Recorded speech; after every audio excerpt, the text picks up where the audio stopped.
The Volunteers Against Crime and Corruption, or VACC, is urging Vice President Leni Robredo to issue a public apology following the release of her 6-minute video for a UN drug forum.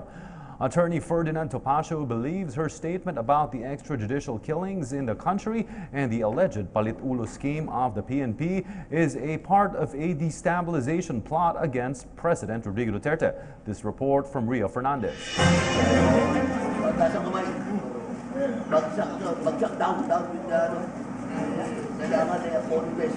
Volunteers Against Crime and Corruption, or VACC, demands public apology from Vice President Leni Robredo because of her statement before United Nations about alleged extrajudicial killings and palit-ulo, or exchange of heads scheme of the Philippine National Police. In her 6-minute video intended for a UN drug forum in Vienna, VP Robredo reported on alleged 7,000 EJK victims in the country and the palit-ulo scheme of PNP, wherein relatives are said to be arrested in exchange of missing drug suspects. According to Dante Jimenez, founding chairman and president of VACC, the vice president's remarks are irresponsible and selfish. He says she should have verified it first to President Rodrigo Duterte and to the PNP before making such claims publicly.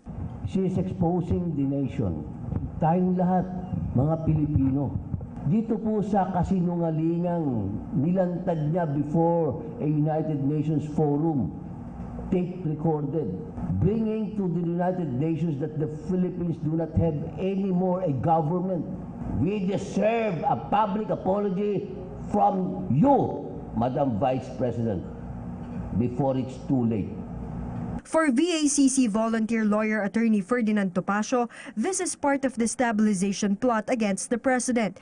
But he is confident that plans of suing the president at the International Criminal Court, or ICC, won't prosper, as the filing of case at ICC is very difficult.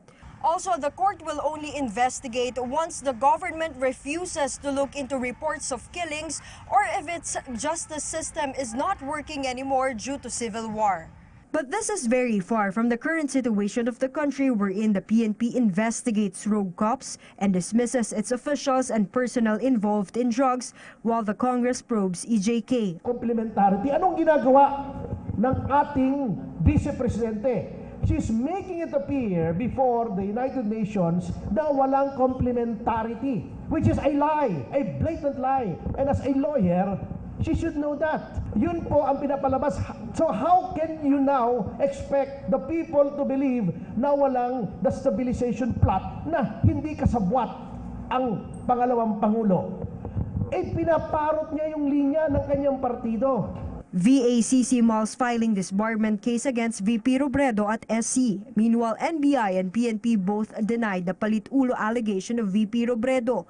According to Police Senior Superintendent Jonard Carlos, spokesperson of PNP, the Vice President misunderstood it. Ating po mga investigador, ginagawa po yan, pero hindi po nila pinapakawalan yung pong nahuhuli. During the investigation, they were trying to work it out with the arrested drug offender na ituro nila yung mas mataas. Sino ang supplier mo? Kanino mo kinuha yan? So we do another operation to arrest the suspect as revealed by the drug offender arrested.